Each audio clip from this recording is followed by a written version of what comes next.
حضرت سعد غم سے دورے ہو رہے تھے۔ جوان بھائی کی موت، چھوٹے چھوٹے بچوں کا ساتھ، گھر میں ایک بیوہ موجود، ساتھ اچھا خاصا قرض، کیا کریں کیا نہ کریں سمجھ میں نہیں آتا تھا۔ بھائی کی موت تو مقدر تھی، واقع ہو گئی۔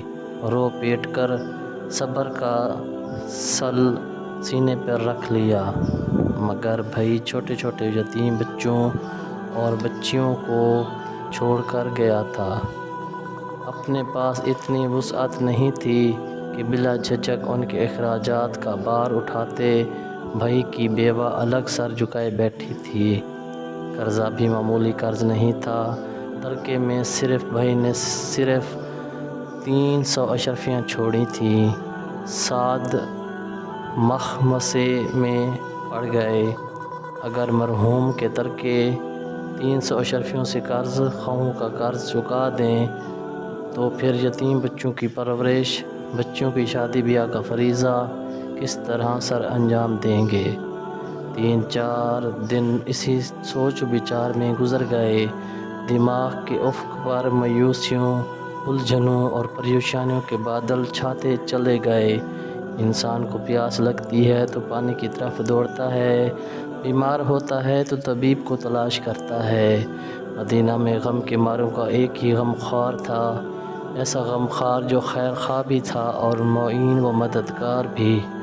اس نے عام اعلان کر رکھا تھا کہ جو آدمی مر جائے اور مال چھوڑ کر مرے تو اس کا مال اس کے وارثوں میں تقسیم کر دیا جائے، لیکن جو قرض چھوڑ کر مرے اور اس کے قرض کو ادا کرنے والا کوئی نہ ہو تو وہ میرے پاس آ جائے،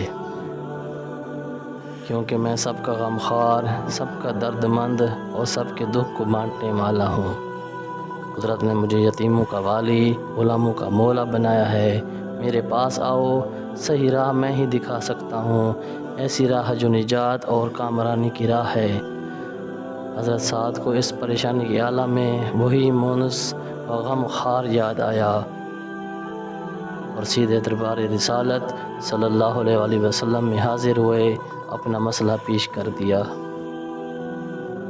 عرض کی، یا رسول اللہ صلی اللہ علیہ وآلہ وسلم، مجھے مشورہ دیجئے میں کیا کروں؟ بھائی وفات پا گیا، چھوٹے چھوٹے یتیم بچے اور بچیاں ہیں،